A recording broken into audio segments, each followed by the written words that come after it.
퍼펙트 전산세무 2급 교재 피시면 되시고 263페이지부터 진행을 하도록 하겠습니다. 오늘도 부가가치세 수업이고요. 네 번째 챕터예요. 자, 네 번째 챕터의 내용이 거래 징수라는 용어와 세금 계산서가 이제 등장이 돼요. 그러니까 부가가치세는 각각의 단계가 있을 때마다 물건을 판매하는 매출자는 거래가 이루어졌다라고 보기 때문에 징수의 관계를 꼭 지켜주셔야 된다는 얘기를 했었죠. 그러니까 거래 징수라는 부분은 요거랑 똑같아요. 우리가 누군가한테 대가를 지불할 때 원천징수 의무를 해야 되는 규정들이 있어요. 그러면 여러분들 회계 처리할 때 예수금 회계 처리하잖아요. 그것처럼 부가가치세법에서도 각각의 단계가 있는 시점에서 거래징수의 관점이 있기 때문에 부가가치세를 상대편한테 징수해서 갖고 있는 돈인 거예요. 그래서 우리가 부가가치세 예수금이라고 하는 개정 과목으로 회계 처리를 했다가 나도 사가지고 올 때 거래징수를 당하겠죠. 내가 할 수도 있지만 당하는 입장일 수도 있을 거니까 그게 소득세라든지 이런 쪽에서 얘기할 땐 원천 납부라고 또 얘기를 하죠. 이제 그 관점이 부가가치세 다 거래징수라는 용어 때문에 나와요. 그러면 부가가치세는 실질적으로 내가 부담하는 세금이 아니라 소비자가 최종적으로 부담하는 세금이라고 했기 때문에 부가가치세 대급금이라는 회계처리를 했던 거예요. 그래서 이제 그렇게 나오는 거래징수가 등장하고요. 그리고 이제 세금 계산서와 관련된 내용들이 이제 등장한다라고 보면 될 것 같아요. 그래서 세금 계산서는 어떤 형태들이 있고 어디까지 기억을 해야 되는지 그리고 그 부분에서 이제 우리는 발급과 발급 시기라는 부분이 등장할 거고요. 그리고 뭐 수정세금 계산서 이제 그런 얘기들이 등장이 돼요. 그래서 그 부분들 어떻게 정리를 할 건지 조금 신경을 써야 된다 이렇게 보시면 될 것 같아요. 요 화면을 넘겨놓고 얘기했으면 더 좋았을 건데. 자, 그리고 세금계산서 수정은 원래 회계급수에서는 출제를 잘 안 했었어요. 근데 최근 들어서 출제를 하고자 하는 경향이 보여지고 있고, 2020년도는 조금 난이도가 높은 수정세금계산서 사유 부분에 대한 얘기를 출제를 사실 했어요. 그래서 이 세금계산서 수정에 대한 부분의 의미도 또 갖고 가야 될 것 같고요. 그리고 마지막으로 등장하는 영수증. 자, 영수증은 100% 이론 문제만 출제가 됩니다. 그리고 매우 자주 출제가 돼요. 근데 영수증의 의미를 묻고 싶은 게 아니라 영수증에서 나오는 요건이 있어요. 영수증을 반드시 발급해야 되는 사업자가 있고 영수증 발급을 안 해도 되는 사람. 그러니까 이 영수증 발급 면제자가 세금계산서 발급 면제자가 될 수도 있어요. 근데 그 요건의 시험 문제가 주로 출제가 돼요. 그리고 그게 왜 출제에서 중요하냐면 제가 계속 얘기를 했을 거예요. 증빙이라는 부분들을 우리가 업무에서는 되게 중요하다. 그러면 증빙의 발급을 못하는 사람한테 내가 돈을 지불하고 증빙 달라고 요구하는 건 말이 안 되는 거예요. 그러면 이 사람은 원래 부가가치세법상 세금계산 발급 못한다고 했어. 이 사람은 영수증도 발급을 못한다고 했어. 라고 하면 그런 사람들한테는 여러분이 대가를 지불하고요. 그리고 관련된 증빙이 없다 하더라도 문제가 발생되지 않아요. 근데 이제 그걸 모르면 우리 대부분 요구를 계속해요.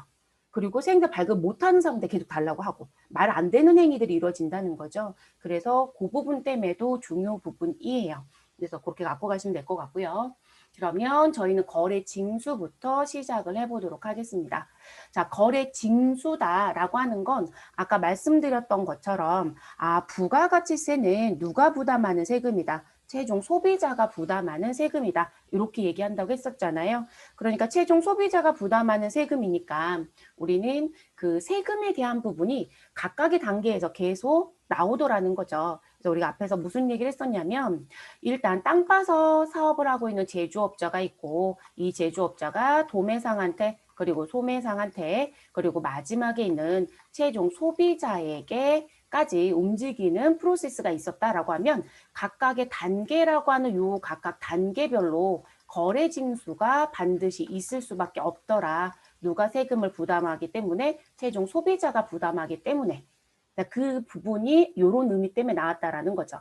여러분 문제에서 거래 징수 자체를 물어보는 지문으로도 출제할 수가 있어요. 부가가치세를 낼 때. 그래서 그 의미를 한 번쯤은 읽고 가세요. 그래서 그 부분의 내용. 자, 그리고 거래징수시 유의사항에 들어가서 보시면, 자, 우린 지금 부가가치세법을 배워요. 그럼 이 거래징수라고 하는 부분은 무슨 사업자하고의 거래에서 나오는 것이다. 과세 사업자에 대한 의미다. 이렇게 보셔야 돼요. 근데 지금 우리가 매출하는 사람들이 있을 거잖아요. 그죠? 매출자 또는 판매자, 부가가치세법에서는 이들을 뭐라고 부를 거냐면 공급자라고 얘기하죠. 상대편에 있는 사람은 공급받는 자라고 얘기하고, 그러면 이 매출자 또는 공급자가 누구이다? 아, 이 사람이 과세 사업자였다는 거예요. 그래서 과세 사업자였던 거래에서만 거래 징수라는 게 있는 거지. 아, 내가 매출자, 공급자 입장인데 지금 현재 면세 사업자에 해당된다라고 하면 거래 징수는 없어요, 여러분. 네, 거래 징수라는 그 부분은 나오지 않는다는 거.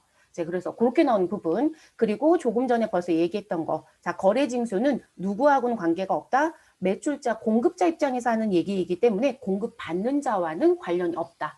자, 요건 앞에서 제가 면세 쪽 얘기할 때 어떤 말씀을 드렸었냐면, 지금 물건을 판매하는 공급자는 지금 무슨 사업자이고 과세 사업자이고, 그리고 지금 물건을 사가는 공급 받는 자는 지금 현재 면세 사업자이다. 그런데 공급받는 사람이 면세이든 또는 이 사람이 과세일 수도 있겠죠. 과세이든 이 사람을 기준으로 보는 게 아니라 공급자를 기준으로 봐라라는 얘기를 했었어요. 근데 이게 면세에서 어떤 얘기를 제가 잠깐 했었냐면 뭐 그거 기억 못 하셔도 상관없어요. 근데 이게 실제 일을 하다 보면 어떤 문제가 생기냐면 공급받는 자가 둘 다 사업자예요. 자, 지금 현재 면세 사업자에 해당이 되면 우리 앞에서 면세는 뭘 할 수 없다. 매입세액을 공제받을 수 없다라고 얘기를 했거든요. 그래서 매입세액 공제가 되지 않는다. 이유는 매출세액이 없으니까.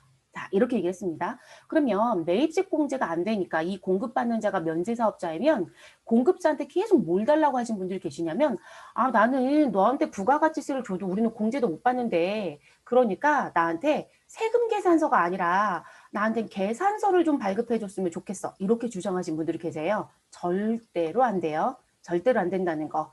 그래서 그런 얘기를 정말 서슴없이 주장하신 분들이 계세요. 거래하시다 보면. 그러면 여러분들이 세법에 의해서 우리가 주는 거기 때문에 그건 불가합니다라고 얘기를 하셔야 된다는 거예요. 근데 실제 시험에서는 그렇게 낼 수는 없잖아요. 그러다 보니까 거래 징수가 어떤 의미인지만 물어보고 넘어가는 부분인데 그게 업무적으로는 그런 의미를 쓰는 부분이에요.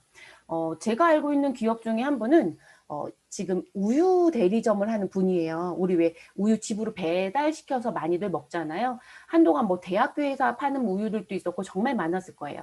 근데 그 우유를 대리점에서 판매하거나 아니면 왜 사람들이 이렇게 배송해주는 우리 왜 야채 주스 같은 거 배송해 먹는 사람들도 있잖아요. 근데 그런 배송 업무를 하는 그런 대리점 업무를 하는 회사인데 이 회사가 주로 다루는 게 흰 우유예요.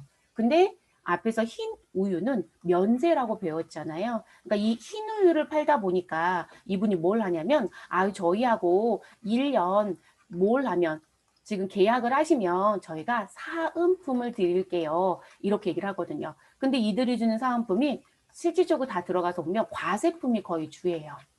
그럼 왜냐면 이들이 주는 걸 봤더니 자전거를 주는 분들도 있어요. 그래서 자전거를 주기도 하고 뭐 등등등 많이 준단 말이에요.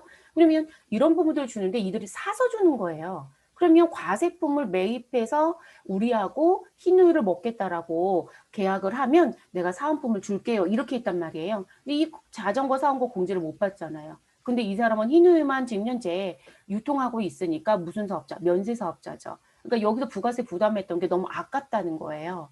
근데 아까워도 어쩔 수 없는 거라는 거예요. 그게 거래징수에 대한 규정이 들어가져 있기 때문에 나올 수 있는 부분이에요. 그래서 공급받는 자하고는 관계가 없다. 항상 거래징수를 따질 땐 지금 물건을 파는 매출자 또는 공급자의 입장으로 놓고 봐라. 그래서 그 사람이 과세사업자였다라면 상대편한테 뭔가를 인도하는 시점, 뭔가를 제공하는 시점에 거래징수는 반드시 있어야 된다라는 게 그런 의미다라고 알아두시면 될 것 같습니다.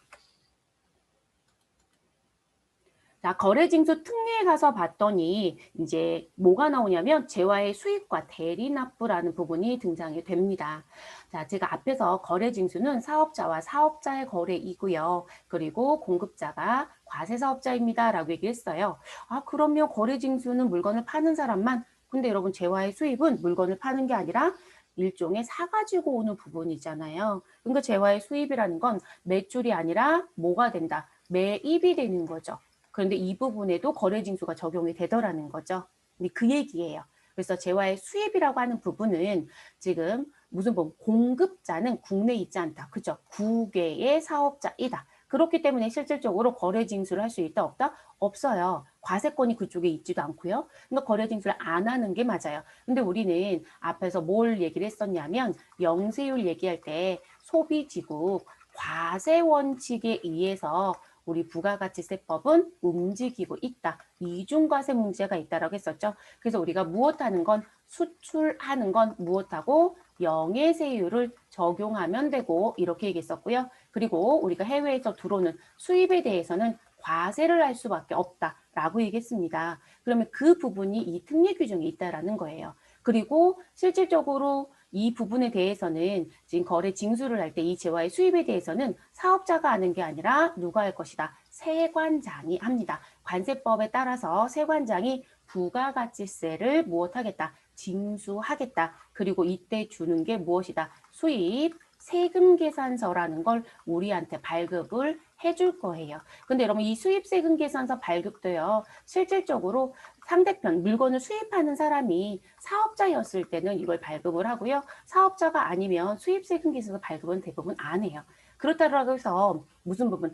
수입하는 사람이 지금 사업자가 아니면 부가가치세 10%를 내지 않느냐? 아니요, 그렇지는 않아요. 세관장이 부가가치세를 징수할 때는 이 수입하는 사람, 수입자가 누구이든, 사업자이든 또는 여러분 사업자가 아닌 비사업자라고 얘기하면 되겠죠. 그래서 비사업자이든 무엇이 된다? 무조건 징수하게 되어 있어요. 그래서 우리 재화의 수입에 대해서는 수입자의 사업자 유무는 따지지 않습니다. 그래서 그렇게 정리가 되는 부분.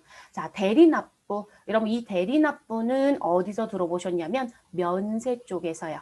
영세율과 면세 얘기했을 때 뭐라고 말씀드렸냐면 면세 사업자는 부가가치세와 관련된 의무는 없다. 다만 협력 의무라는 건 있다. 협력이라는 건 협조하라는 표현이에요. 근데 의무자가 붙어 있기 때문에 안 하면 사실상 다른 법에 의한 법인세나 소득세법에 의한 가산세가 부과되기는 합니다. 자, 그 협력 의무 두 가지가 있었어요. 매입처별 세금계산서 합계표 제출 의무가 있었고 하나는 대리납부 의무가 있었습니다. 그 대리납부가 여기에 들어오는 부분. 자, 요거는 제가 뭐라고 말씀을 드렸었냐면 우리가 용역이라는 걸 놓고 봤더니 우리 용역에 대해서는 수입이라는 부분이 있다 없다? 없다라고 얘기를 했어요.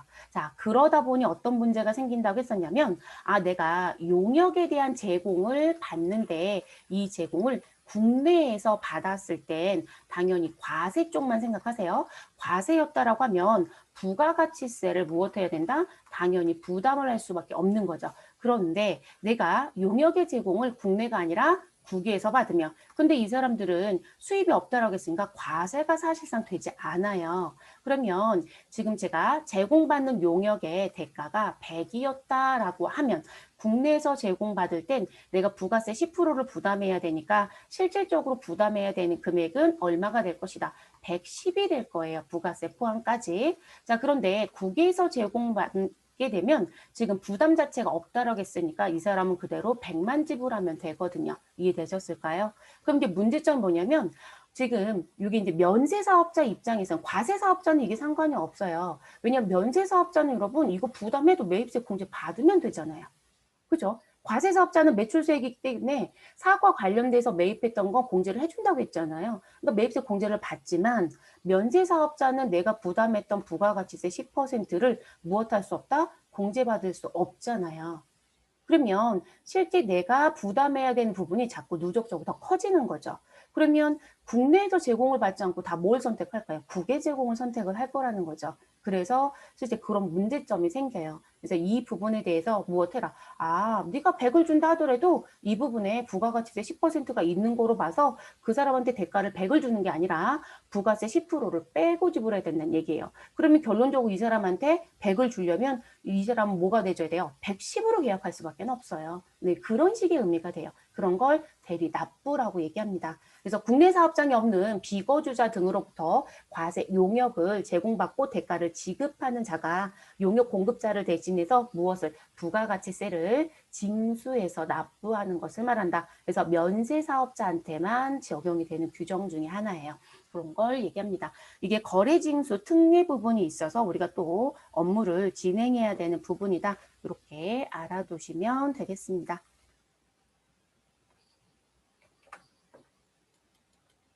자, 세금계산서. 여러분, 세금계산서라고 하는 건 과세 사업자들은 거래가 발생이 되면 그 부분에 대해서 뭔가의 증빙 발급을 해야 되겠죠. 그래서 그 증빙이 무엇이다? 세금계산서인 거예요. 그래서 내가 재화나 용역에 대한 부분을 무엇하고 공급하고 부가가치세를 징수해야 된다. 그러면 이 부분에 증명의 서류가 필요하다라는 거죠. 우리가 그런 걸 대부분 증빙이라고 표현해요, 여러분. 증빙은 실질적으로 국가가 인정하는 증빙이다라는 표현을 쓸 때는 법정 증빙이라는 표현들을 많이 써요. 그래서 법정 증빙 또는 실무자들은 야, 그거 적격 증빙이니? 라고 얘기도 해요. 같은 말로 보시면 됩니다. 그래서 이제 그런 증빙의 형태에 대한 게 무엇이다? 세금계산서입니다. 라고 얘기하는 부분이에요. 그래서 이 세금계산서는 증빙의 역할을 하고 있기 때문에 일종의 증명서류의 역할도 하고 있고요. 그리고 세금 신고의 자료로 같이 움직이는 거라서 과세 자료 역할도 하고 저희 돈 주세요라고 하는 청구서 돈 받았다는 표시도 따로 할 수 있거든요. 그래서 뭐 돈 받았다는 영수증 그리고 이 정보를 가지고 우리는 무엇할 것이다? 기장할 것이다. 자, 기장을 어렵게 생각하지 마시고 여러분들은 프로그램에 들어가시면 누구를 할 것이다. 나는 메인, 매출, 점표에 무엇하였다? 입력하였다. 그리고 입력하신 걸 근거로 우리 무엇하였다? 회계 처리까지 모두 다 했겠죠. 여러분 이런 업무를 기장이라고 표현하는 거예요. 그래서 그런 부분으로 다 쓰인다라는 의미가 됩니다. 이해만 하고 그냥 넘어가시면 돼요. 끄덕끄덕만 그냥 하실 수 있으시면 됩니다. 이걸 외우시거나 할 필요는 없어요, 여러분. 네, 외울 필요는 없고요. 자, 세금계산서 양식은 실제 여러분들 회계 1급에서 벌써 보셨을 거예요. 왜냐면 교재 대부분 다 수록이 되어 있는 경우들이 많아서 뭐 이론 쪽 파트에 없어도 실기 쪽 파트에서 최소한 한 번쯤은 보시니까 또는 뭐 기출문제에서 보셨을 수도 있고 그럼 이 세금계산서는 만약에 수기로 발급된 종이 세금계산서라는 표현을 하겠죠. 우리가 아직 전자세금계산서 얘기는 안 했지만요. 그러면 종이 세금계산서다라고 하면 이 자리에 이 글씨만 없어지는 것 뿐이에요. 그러니까 우리가 전자적으로 발급했다라고 하면 세금계산서 앞에 전자자가 붙고 이 됐을까요? 그래서 나는 손으로 발급했어. 수기로 발급했으면 세금계산서 용어만 나오고 나는 전자적 문서입니다. 인터넷을 통해서 또는 국세청 홈택스에 들어가서 세금계산서를 전자적으로 발급했다. 그러면 앞에 이렇게 전자자가 붙는 거다. 이렇게 보시면 돼요. 저희는 내국신용장 구매 확인서에 의해서 세금계산서를 발급했어요. 라고 얘기를 해요. 자, 그렇게 되면 그 부분들은 뭐로 들어가시면 되시고 그 부분은 앞에 무슨 글씨가 붙는다. 세금계산서 요 앞에요. 뭐가 붙을까요, 여러분? 영세율자가 붙는 것 뿐이에요. 그래서 영세율자가 붙습니다. 자, 세관장이 발급한 세금계산서이다. 그러면 뭐가 붙고 수입세금계산서다. 이렇게 붙는 거죠. 그래서 영세율과 수입도 전자적 발급이 더 많죠. 그럼 그 앞에 전자자가 붙는다. 이렇게 보시면 되고요. 그리고 전자적 문서로 발급했던 부분들에 대해서는 제가 이번 시간에 알약을 안 껐더니 또 알약도 뜨고 정신이 없네요. 자, 그래서 전자적 문서로 발급됐던 부분들은 여러분 이렇게 상단에 승인 번호들이 이렇게 부여가 돼요. 네. 근데 이 승인 번호가 정말 길어요. 그래서 이렇게 승인 번호가 부여가 되고요. 자, 시험은 이런 걸 묻지 않죠. 그냥 알겠지. 라고 출제할 거고요. 시험에서 주로 출제하는 건 무슨 부분을 출제한다. 그럼 출제해야 되는 부분 기억해야 될 거 있지 않아요? 지금 여기 보시면 붉은색 테두리로 보여지죠. 그리고 원래 세금계산서는 여러분 실질적으로는 색으로도 표시가 돼요. 그래서 적색과 파란색으로 표시가 빨간색과 파란색으로 표시가 되는데 요즘 실무자들은 별로 관심 없어요. 저도 별로 관심 없어요. 왜 관심이 없을까요? 우리 전자적 문서로 발급하는데 누가 칼라 프린터로 프린터해요? 프린터하지도 않고요. 그리고 전자적 문서는 여러분 프린터로 페이퍼 출력해서 보관할 이유도 없어요. 네, 전자적 문서는 벌써 국세청 홈택스에 모여 있기 때문에 보관 의무도 없어요. 우리가 서류를 보관한다 그러면 법적으로 5년을 무조건적으로 보관을 해야 되거든요. 그것도 모두 다 면제가 되지기 때문에. 그런데 요 굵은 테두리가 시험에 자주 나오는 필요적 기재사항. 자, 그러면 우리 공급자의 무슨 부분이 반드시 있어야 된다. 우리 공급자의 등록번호와 상호, 성명. 자, 조심할 건 공급자는 등록번호, 상호, 성명까지예요. 자, 이 부분이 정확하게 있어야 되는 거고요. 자, 그리고 공급받는 자는 누구만 정확하면 된다. 등록번호만 정확하면 돼요. 그러니까 이 등록번호에 오류가 없다라면 요 상호라든지 주소라든지 요게 일종의 오류가 있다 하더라도 전혀 하자가 없다라는 거예요. 그래서 전혀 하자가 없고요. 가끔 여러분들이 이제 자격증에서는 못 보는 게 이제 업무에 가면 어떤 걸 보냐면 거래처가 사업장 이전을 했던 거예요. 아니 사업장 이전을 했으면 저희한테 이전했다고 정보를 줘야 되잖아요. 자, 저희 회사는 지금 현재 배움전자입니다. 저의 거래처는 성진이고 그런데 이들이 실질적으로 이 성진이 자기네 사업장 이전했으면 저희한테 사업자 등록증을 다시 줬어야 돼요. 대부분 부본을 다 팩스로 주든지 뭐로 주거든요. 근데 저희한테 연락을 안 줬으니까 저는 구 사업장, 이전하기 전 사업장으로 세금계 발급해서 보냈겠죠. 근데 연락이 옵니다. 그래서 성진 담당자가 얘기합니다. 아, 우리 사업장 이전했으니까 세금 계산서 바꿔주세요. 이렇게 얘기해요. 그런데 필요적 기재사항의 사업장 주소, 공급받는 자의 사업장 주소는 필요적 기재사항이 아니에요. 그 부분에 다른 주소가 써있다고 해서 문제가 되지 않는다는 거예요. 근데 실제 일하러 가면 해달라고 하니까 어쩔 수 없이 해요. 근데 막 짜증이 난다는 표현들 정말 많이 해요. 아니 이걸 왜 고쳐달라는 거야. 상관도 없는데. 그러면 여러분들이 이제 그게 이해를 못해서 그걸 하시는 분도 있고요. 여러분들 이해를 얘기하실 땐 필요적 기재사항에 해당되지 않는 건 지금 그 부분이 바뀌지 않아도 문제가 없다고 저는 알고 있습니다. 그래도 꼭 바꿔야 되나요? 라고 한 번 더 물어보세요. 왜냐면 저희가 그걸 수정하려면 일이 또 느리거든요. 그래서 그런 의미이고요. 그리고 누구에 대한 부분, 작성일자 또는 작성연월일이 반드시 정확하게 기재가 되어 있어야 돼요. 그래서 작성연월일과 공급연월일을 같다라고 쓸 수도 있지만 다를 수도 있어요. 그래서 우리가 공급연월일이 아니라 작성연월일. 그래서 여러분 여기에 작성연월일 밑에 월 1에 날짜가 여기는 7월 5일인데 여기는 7월 1일도 있고 7월 3일도 있고 7월 5일도 있던데요. 그래도 상관이 없어요, 여러분. 그럴 수도 있어요. 그러면 여기 기재되어 있는 이 월일은 실제 공급한 날짜. 근데 나는 합쳐서 무엇했다. 세금계산서를 7월 5일로 발급한 거예요. 그게 가능합니다. 우리가 이제 수업 중에 제가 월 합계 세금계산서라는 표현을 잠깐 할 거예요. 그 부분에 들어가는 조항이다라고 생각하면 될 것 같아요. 자, 그리고 공급가액과 부가가치세에 해당되는 세액도 정확하게 기재되어 있어야 되겠죠. 그래서 이 부분을 우리가 뭐라고 얘기한다? 세금 계산서의 필요적 기재사항이다. 그래서 이 필요적 기재사항이 누락되거나 또는 오류가 있다라고 하시면 지금 이 세금 계산서를 발급받은 사람은 매입세 공제를 받을 수 없다가 될 수 있고요. 그리고 이 세금 계산서를 발급한 사람은 세금 계산서를 성실히 발급하지 않았다라고 해서 우리 성실하지 못하다 하는 또는 부실하다라고 얘기해요. 그래서 그 부분에 해당되는 가산세를 부과할 수 있어요. 그래서 이 부분을 항상 신경을 써야 되는 부분. 그래서 이론 문제 풀 때 이 문제를 끊임없이 내는 거예요. 내는 이유가 있어요. 자, 그리고 오해 없어야 되는 거. 자, 우리가 업무를 하다 보니까 무슨 부분이 있냐면, 자, 제가 다시 잠깐 백을 할게요, 여러분. 자, 지금 무슨 얘기냐면, 지금 여기 세금계산서 필요적 기재사항 제가 잠깐 보여드리면서 이제 글씨를 잠깐 지웠어요. 그럼 여기 지금 보면 여러분 두 줄이 써 있잖아요. 자, 이런 식으로 두 줄로 써 있는 부분들은 회사에 가시면 요구할 때만 하시는 거예요. 자, 무슨 얘기냐면 제가 컴퓨터도 팔고 키보드도 팔았는데 우리는 그냥 컴퓨터 왜 이렇게 쓸 수도 있어요. 그리고 수량과 단가를 기재 안 하고 공급가액하고 세액만 기재한다고 해서 문제가 되지도 않고요. 그러면 이 부분은 그럼 필수적으로 하는 건 아니라는 얘기예요. 이해되셨을까요? 근데 거래처에서 얘기를 합니다. 뭐라고 얘기하냐면 저희 이번에 컴퓨터 100대, 키보드 100대 이렇게 샀는데 그거 따로따로 좀 써주세요. 세금 계산서에 보이게끔. 그러면 지금 좀 써주셔야 돼요. 이것 때문에 여러분이 배운 게 무엇이다? 복수거래예요. 들어본 적 있죠, 여러분? 회계 1급 할 때 여러분도 복수거래 한 적 있을 거예요.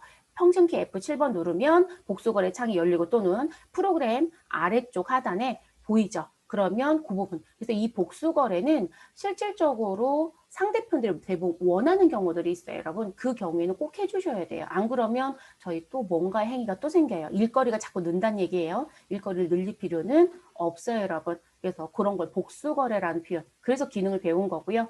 그리고 지금 현재 공급가액과 세액이 나와져 있죠, 여러분. 그러면 이 공급가액과 세액에 대해서 지금 현재 실제 전체 금액의 합계는 항상 기본적으로 이 자리에 기재가 되어집니다. 네, 우리가 프로그램을 사용하면 기본적으로 이 자리에 자동으로 들어와요.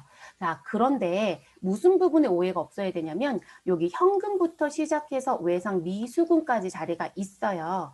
근데 지금 제가 현금으로 돈을 받을 수도 있고 보통 예금으로 입금을 받았을 수도 있고 나는 전부 다 외상일 수도 있고 어떤 경우는 어음을 받을 수도 있고 뭐 가계수표를 받을 수도 있고 당좌수표를 받을 수도 있고 자 그러면 이런 부분에 대한 걸 여기에 반드시 필수적으로 기재를 해야 되느냐? 아니에요, 여러분. 그래서 혹여라도 시험 문제가 출제가 될 때 지문에 지금 나 이런 매출 거래가 있어. 그리고 세금 계산서를 딱 붙여줘요. 근데 얘가 현금 받았는지 어음 받았는지 아니면 외상으로 팔았는지 알 수가 없네. 그러면 이 자리를 보고 시험에서는 이 자리를 보고 회계 처리를 할 수는 있습니다. 근데 업무는 절대로 이 자리를 보고 회계 처리하지 않습니다. 네. 하지 않아요. 실무자들은 합계 금액하고 돈을 받았든 안 받았든 외상 미수 자리에 대부분 다 기재를 해요. 그래서 이 아래쪽을 보고 회계 처리하는 경우는 절대 없어요. 근데 그거 오해하지 마셔야 돼요. 시험을 볼 때 이쪽을 보고 회계 처리하다 보니까 이걸 무슨 의무적으로 기재해야 되고 이 부분이 항상 있으니까 나는 회계 처리 때 이걸 보고 하면 되지 이렇게 생각하세요. 아니에요. 그런 오해는 하지 마실 것. 그래서 세금계산서 양식을 보고 회계 처리를 하는 부분은 우리가 공급가액이 얼마이고 세액이 얼마이고 나 뭐 사가지고 왔고 그리고 메인 매출 전표에 입력해야 되는 부분 이 작성일자가 뭐가 된다? 우리 앞에서 공급시기 배웠죠 여러분? 공급시기가 이 작성일자예요. 그리고 이 공급시기가 여러분들이 전표를 입력을 해야 되겠죠? 메인 매출 전표에 그 입력하는 일자이에요. 그러니까 이렇게 움직이는 부분들 이런 게 중요했던 부분이에요. 그래서 오해하지 마실 것. 저희 공부하다 보면 이 부분 가지고 본다라고 생각하는 분들이 정말 많으세요. 근데 절대 그렇게 할 수 없어요. 왜냐면 일을 해본 적이 없으시니까 그런 오해를 또 하실 수도 있고 시중에 이제 자격증에서 그렇게 출제를 하다 보니까 또 그렇게 오해가 또 있는 것 같아요. 자, 세금계산서 기재사항의 필요적 기재사항만 기억합니다. 자, 나머지는 그냥 임의기재사항이에요. 그러니까 다 외우실 필요가 없다는 거예요. 그래서 세금계산서의 기재사항은 필요적과 임의적으로 기재가 되고 필요적은 반드시 기재가 돼야 된다. 자, 매출자는 세금계산서 필요적 기재사항이 잘못되면 아까 말씀드렸죠? 가산세가 부과된다. 매입자는 공제를 받을 수 없다. 매입세액을. 그래서 꼭 기억해 주실 것. 다시 한번 얘기할게요. 공급하는 사업자의 등록번호와 성명 또는 명칭, 공급자의 등록번호, 그리고 공급가액과 부가가치세액 작성 연월일은 반드시 정확하게 기재가 되어 있어야 된다. 자, 이외에 공급하는 자의 주소라든지 공급받는 자의 상호 성명 주소 그리고 공급에 대한 품목이라든지 공급 연월일 단가나 수량에 대한 부분들은 꼭 기재해야 되는 부분은 아니라는 거예요. 그래서 여러분 시험 보실 때도요. 메인 매출 전표 입력할 때 왜 그 품목 자리 넣는 자리 있죠. 품목, 수량, 단가 그 부분은 입력을 하든 안 하든 그 자리가 오타가 있든 없든 그 부분은 시험 채점 대상에서 무조건 빠져요. 다만 그 자리 채점이 되는 경우는 복수거래는 잘못 넣으시면 안 돼요. 복수거래는 시험 채점 기준이에요. 그래서 복수거래 부분만 조심하시면 되고 나머지는 그 자리에 입력에 대한 부분은 신경 쓰지 않아도 괜찮아요. 여러분 생각하는 대로 넣으셔도 된다는 얘기입니다. 그렇게 가는 부분이고요. 자, 세금계산서 종류입니다. 자, 세금계산서 종류는 일단 사업자를 놓고 이 종류를 부분을 좀 보셔야 되겠죠, 여러분? 그러면 우리는 앞에서 사업자는 크게 무슨 사업자와 무슨 사업자로 구성이 된다. 일단 무슨 사업자가 있다. 과세사업자가 있다. 그래서 과세사업자는 누구에 의한 부가가치세법에 의한 사업자 이렇게 얘기했고요. 면세사업자가 있다. 면세사업자는 우리 개인은 무슨 법상? 소득세법상, 법인은 법인세법상 사업자라고 얘기했습니다. 그러면 이들이 어떤 서류들을 가지고 업무를 보느냐 이 얘기겠죠. 자, 과세사업자는 다시 일반과세자가 있다. 그럼 일반과세자는 누구와 누구로 구성이 되죠? 법인과 개인으로 구성이 됩니다. 그래서 일반과세자에 해당되는 사람은 뭘 발급한다? 세금 계산서를 발급한다. 자, 그리고 우리 과세사업자 중에 또 누가 있다? 간이가 있다. 간이는 뭘 발급한다? 우리 공급하는 자는 영수증을 발급한다. 그런데 그럼 여기에 이제 올해까지 2020년도까지는 괜찮지만 2021년도부터는 다만이 들어올 거라고 했어요. 그래서 그 다만은 무슨 부분? 자, 우리 간이과세세 기준이 바뀔 거라고 했습니다. 얼마로요? 8천으로 상향 조정될 거라고 했어요. 그러다 보니까 4,800만 원부터 8천 사이에 있는 사람은 무엇을 할 수 있다? 그런 금액만 쓸게요, 여러분. 4,800에서 8천만 원 사이에 있는 사람은 무엇을 발급하는 사람도 이제 등장할 것이다. 세금, 계산서, 발급자도 일단 등장이 될 거예요. 그러니까 여러분 간이과세자는 영수증이 원칙인 게 맞아요. 그런데 거기 예외 조항이 들어오는 거예요. 그러니까 일거리가 또 느는 거예요, 여러분. 그러니까 전부 다 그냥 다 생계 발급해. 전부 다 영수증 줘. 이게 사실상 일할 땐 제일 편한 거예요. 그런데 이렇게 되지면 이 사람의 규모를 봐야 된다는 얘기잖아요. 그러니까 또 글짓거리가 생기죠. 우리는 관리가 많아지면 신경을 많이 써야 되거든요. 그래서 이 부분 2021년 7월 1일 이후부터는 이런 규정이 들어올 거예요. 그래서 개정세법 요건 확정이 됐습니다. 그래서 미리 말씀드렸고요.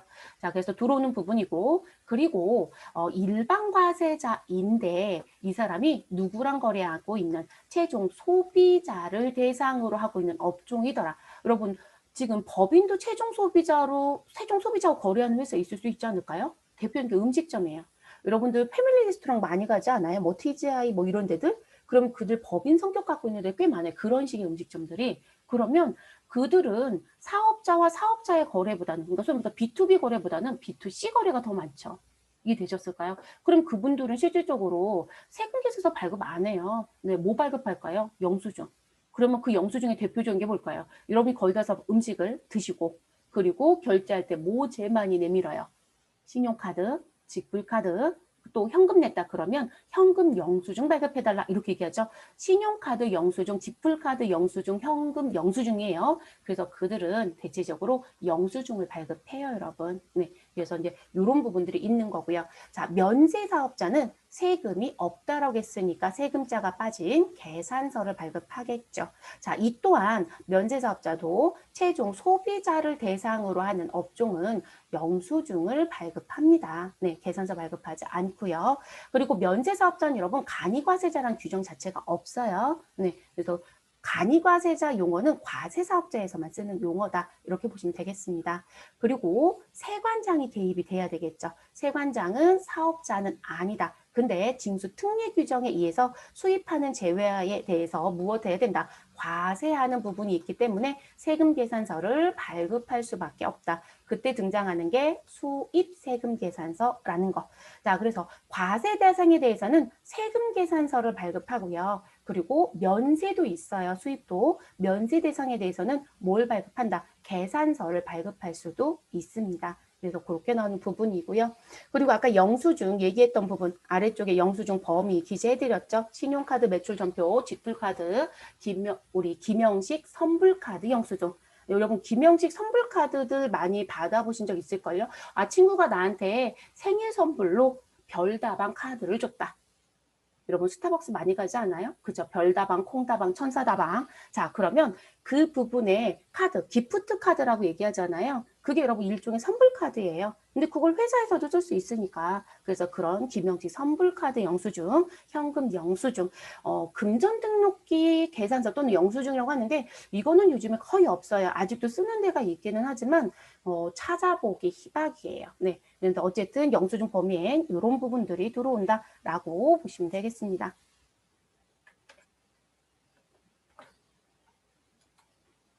자, 그리고 우리 계산서 양식은 그냥 보세요. 뭐, 이건 벌써 보셨을 거. 세금 계산서 아까 보여드렸기 때문에 제가 계산서 한번 보여드리는 부분이에요.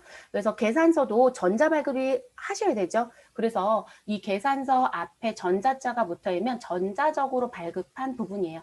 그래서 그렇게 들어올 수 있고요. 근데 없으면 수기로 발급했다. 이렇게 얘기가 되겠죠. 그래서 세금자만 없어진다는 거.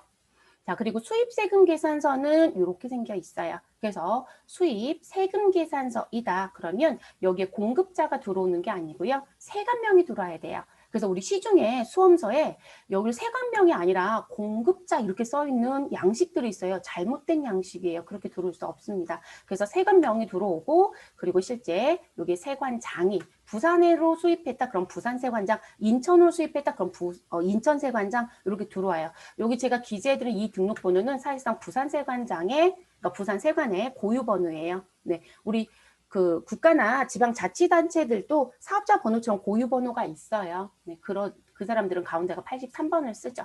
그래서 그렇게 들어오는 부분입니다.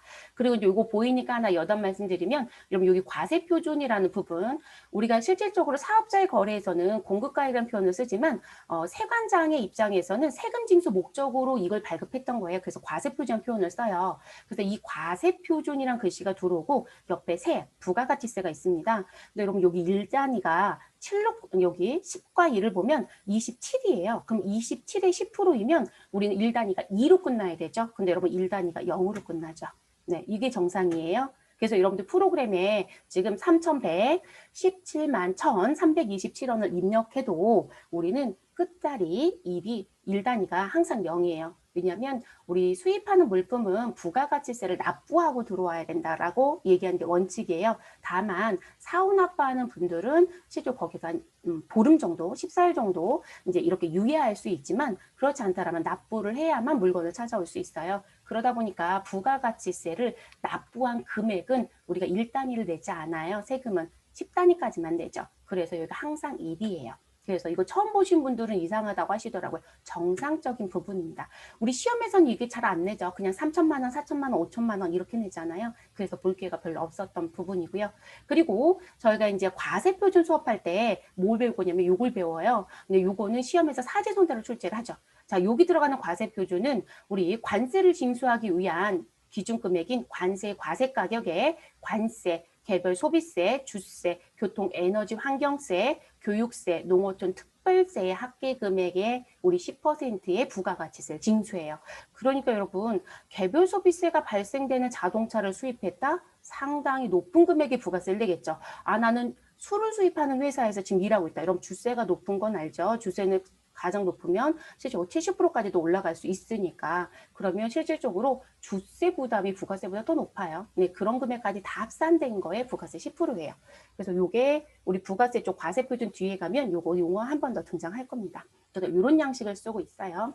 자, 전자세금 계산서입니다. 자, 전자적으로 발급했다는 얘기겠죠. 네, 그러면 반드시 기억해야 되는 건 전자세금 계산서를 발급해야 되는 의무자가 누구이냐라는 부분.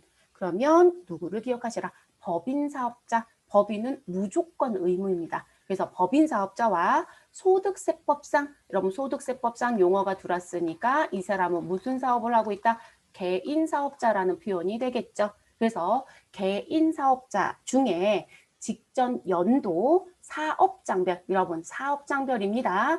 결론적으로는 각 사업장별로 판별하는 것이다. 내가 사업장을 여러 개 갖고 있다라고 했을 때 합산하는 게 아니라 A 사업장, B 사업장, C 사업장 따로 간다는 얘기입니다. 그래서 각 사업장별로 재와 용역의 공급가액의 합계액이 얼마 3억 이상인 개인 사업자는 우리 재화 또는 용역의 공급 시기가 속하는 달에 다음 달 언제까지 10일까지 무엇하셔라? 세금 계산서를 발급해라. 근데 그 세금 계산서를 뭐로 발급한다? 전자로 발급해야 된다. 이 얘기를 하고 싶은 거겠죠. 됐을까 여러분? 그러면 이런 표현이 되겠죠. 나는 지금 현재 공급 시기를 놓고 봤더니 4월 5일 날 공급한 것도 있고 나는 4월 30일 날 공급한 것도 있었다. 그러면 너는 이거 언제까지 발급을 해야 되는데 나는 발급 시기가 있는 거예요. 자, 그럼 이 발급 시기는 4월 5일 날 물건을 공급했어도 인도했어도 나는 언제까지 발급해도 된다. 다음 달 10일이죠. 그러면 5월 10일까지 발급해도 괜찮아요. 그러니까 4월 5일 날 공급하고 즉시 발급하는 사람도 있고요. 우리는 무엇하는 사람도 있다.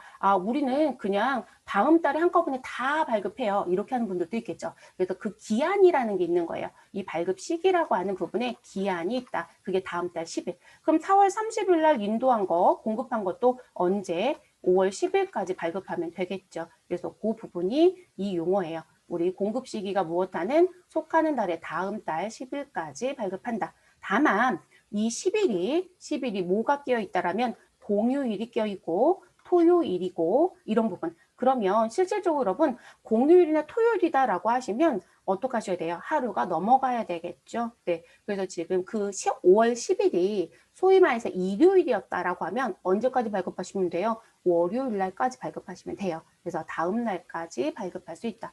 자, 발급하는 방법은 ERP라는 프로그램을 통해서 발급할 수도 있다. 전사적 기업 자원관리 시스템이라는 부분에서 발급할 수도 있고 또는 이 전자세금 계산서 발급할 수 있는 걸 사업으로 하는 기관들이 있어요, 여러분. 네, 그들을 ASP 기관이라고 얘기합니다. 그래서 뭐 더존 같은 경우는 더존이라는 회사가 발급해서 판매하고 있는 프로그램 안에 탑재되어 있는 부분은 뭐 지금 빌 3652사 뭐 이런 부분들 그리고 뭐 샌드빌 뭐 이런 거 종류가 되게 많아요. 그래서 그 기관을 통해서 발급을 할 수도 있어요.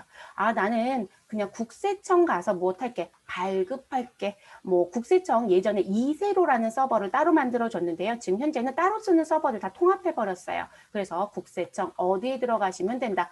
홈택스에 들어가면 되겠죠. 그래서 국세청 홈택스에 들어가서 무엇 하겠다? 세금 계산서를 발급하겠다. 네, 이렇게 통해서 발급할 수 있습니다.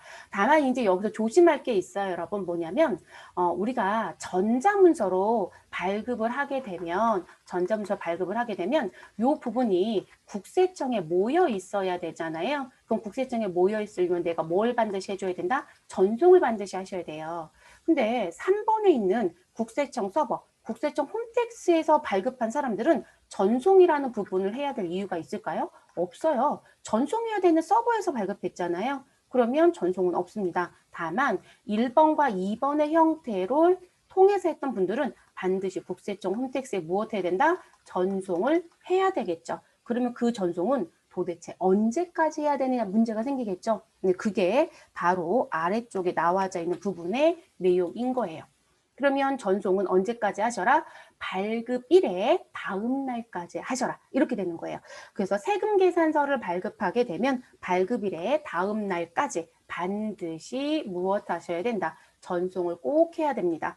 그러면 이 세금 계산서 발급 명세를 국세청한테 전송을 안 하게 되면 또 뭐가 있을까요? 아유, 너 전송을 게을리했구나. 가산세 내면 돼. 이렇게 얘기할 거예요. 그래서 전자세금도 발급해야 되는 기한을 어겨도 가산세가 나올 수 있고 전자세금도 전송을 안 했을 때도 가산세가 나올 수 있다라는 거. 사실상 지금 돈 내고 쓰는 서버, ERP라든지 ASP는 여러분 발행하는 건당 얼마씩 돈을 내는 서버예요. 근데 그런 돈을 내고 쓰는 서버들은 만약에 제가 발급을 5월 10일 날 했어요. 그러면 다음 날이니까 언제까지 전송이 돼야 돼요? 5월 11일. 자, 5월 11일까지 전송이 돼야 되는데 우리 몇 시가 되면 밤 12시가 되면 자동 전송하는 시스템으로 현재 구축들이 대부분 되어 있어요. 그런데 이게 모든 회사가 동일하다고 할 수는 없어요. 그래서 여러분들이 업무에 투입이 되시면 세금계산서 발급을 국세청 홈택스에서 하고 있는 회사이다. 그러면 신경 쓸 필요 없어요. 전송은. 그런데 아까 1번이나 2번의 형태를 띠면 선임들이 알려줄 때 이거 전송의 키가 따로 있나요? 라는 걸 꼭 물어보세요. 네, 전송키가 따로 있는 회사들은 여러분이 전송 버튼을 눌러야만 전송이 돼요. 그렇기 때문에 그런 건 체크를 좀 해보실 것. 그래도 그거 해주셔야 되고요. 자, 그리고 이 세금 계산서 발급 내역서를 벌써 발급 명세를 국세청에 보내놨잖아요, 여러분. 그럼 세금 계산서를 모아주는 서류가 뭐죠? 여러분들 들어본 적 있을걸요? 세금 계산서 뭐가 있다? 합계표라고 하는 양식을 들어본 적 있죠, 여러분? 이 합계표 양식은 두 개로 나뉘죠. 누구의 입장으로 만들어진 양식? 우리 물건을 파는 사람. 그래서 매출처별 세금계산서 합계표. 내가 물건을 사왔다. 그러면 매입처별 세금계산서 합계표. 그래서 양식이 두 개가 있는데 형태는 똑같아요. 제목만 달라진다. 서식의 이름만 달라진다. 그런데 벌써 모여있기 때문에 우리는 이 세금계산서 합계표 제출 의무는 있다 없다? 없어요, 여러분. 면제가 됩니다. 그래서 국세청에 전송이 됐다라면 제출 의무는 면제. 됐을까요, 여러분? 자, 그리고 제가 계속 강조했어요. 얘는 무슨 문서이다? 전자적 문서이다. 전자적 문서는 사실상 페이퍼 출력할 필요가 없어요. 근데 업무자들은 페이퍼 출력해서 여러분들이 전표 입력하잖아요. 전표 뒤에 붙여놓는 걸 되게 선호해요. 그래서 출력하는 회사들이 많기는 하지만 꼭 출력할 필요는 없어요, 여러분. 그러면 출력해서 무엇할 필요도 없어요. 보관할 이유가 없다라는 거죠. 문서로 벌써 가지고 있으니까 전자문서로. 그래서 출력 보관 의무도 있다 없다 없다. 서류 보관은 기본적으로 몇 년이다? 5년이에요, 여러분. 근데 이게 이제 최대 몇 년까지도 연장될 수 있냐면 11년 3개월 또는 6개월까지도 연장이 될 수는 있지만 기본적으로 5년 보관이거든요. 그것도 없다라는 거예요. 안 해도 괜찮다. 국세청에 무엇되어 있으니까 모여 있으니까 이렇게 얘기들 합니다. 자, 그 다음 매입자 발행 세금 계산서. 자, 여러분 매입자 발행 세금 계산서는 합법적인 사항은 사실 아니에요. 자, 제가 합법적이지 않다라는 얘기는 뭐냐면 우리 세금 계산서는 실질적으로 누가 발급해야 될까요? 세금 계산서 발급해야 되는 사람. 발급자는 공급자겠죠, 여러분. 물건을 무엇하는 사람? 파는 사람. 그래서 매출하는 사람이 발급하는 게 맞아요. 그래서 공급자입니다. 그런데 우리가 이 발급이 공급자가 아니라 누구로 바뀔 수도 있다. 아, 공급을 받는 자. 그래서 공급 받는 자인 매입자가 세금계산서를 무엇할 수도 있다? 발급할 수도 있어요. 자, 그런데 이거는 이 두 사람이 매출자와 매입자가 무엇을 할 것이다? 합의를 해요. 네, 두 사람이 합의를 합니다. 그래서 합의를 하게 되면 공급받는 자가 발급을 할 수도 있다라는 거. 그래서 공급자가 발급하는 세금 계산서를 대부분 정발행이라고 표현들을 많이 하고요. 네, 그죠, 여러분. 우리 세금 계산서는 투기 발행이 거의 요즘엔 없다고 봐야 돼요. 근데 완전히 없다고 할 수는 없어요. 개인 사업자들도 있는 거니까. 근데 여러분들이 개인 사업자의 출근을 대부분 안 하시죠. 근데 대부분 법인 사업자에만 출근하시죠. 근데 법인은 무조건 의무를 하겠죠. 그러면 생각 전자를 발급하겠죠. 그럼 내가 발급한다. 그럼 정발행의 형태예요. 그런데 제가 분명히 물건을 팔았는데 생각 발급 우리가 안 해. 이렇게 얘기해요. 아, 내가 팔았는데? 공급자잖아요. 그랬더니 그 둘이서 합의를 한 거예요. 그리고 누가 발급하기로? 공급받는 자가 발급하기로. 그런 걸 우리가 역발행이라고 해요. 그래서 실무자들이 우리 그거 역발행이야. 그거 안 해도 돼. 라고 얘기하시면 이거는 불법적인 행위가 아니에요, 여러분. 제가 이걸 왜 설명드리냐면 역발행과 매입자 발행은 다르다는 거예요. 그러니까 역발행은 둘이 합의를 본 부분. 그래서 이 역발행은 국세청에서도 인정을 해요. 아, 너네가 합의를 했으니까. 그리고 이 역발행을 가장 많이 하는 데가 대부분 건설업 쪽이에요.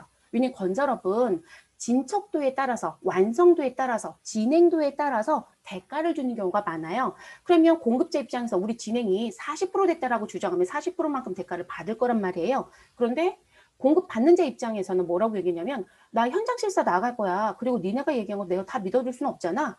그래서 봤더니 이들이 생각하기엔 야 이게 왜 40%야. 우리는 아무리 봐도 30%밖에 안 돼. 그래서 우리는 대가를 30%밖에 안 줄 거야. 라고 얘기를 해요. 근데 그들이 확정을 짓는다고 표현을 해요. 그러다 보니까 공급자가 아닌 공급받는 자가 공급자한테 생리를 발급해서 줘요. 그러니까 이름이 바뀌진 않아요. 공급자 난에는 당연히 공급자가 써 있고 공급받는 자의 난에는 공급받는 자가 써 있지만 생리를 발급의 행위를 누가 한다? 역발행의 형태를 하기도 하더라는 거죠. 그건 합법이에요. 그런데 지금 여기에 들어오는 매입자가 발행한다라고 하는 세금 계산서는 내가 법의 규정을 준수하였다 아니면 법의 규정을 위반하였다는 규정이에요. 그래서 이 부분은 위반이 되면 당연히 가산세라는 게 부과가 되고 그리고 무엇도 갈 것이다. 조세범 처벌을 받을 수도 있고 그리고 무슨 부분? 아, 너 지금 블랙리스트 관리를 할게. 그래서 블랙리스트 관리가 돼서 무슨 부분? 세무, 조사, 대상, 선정이 될 수 있다는 부분까지 갑니다.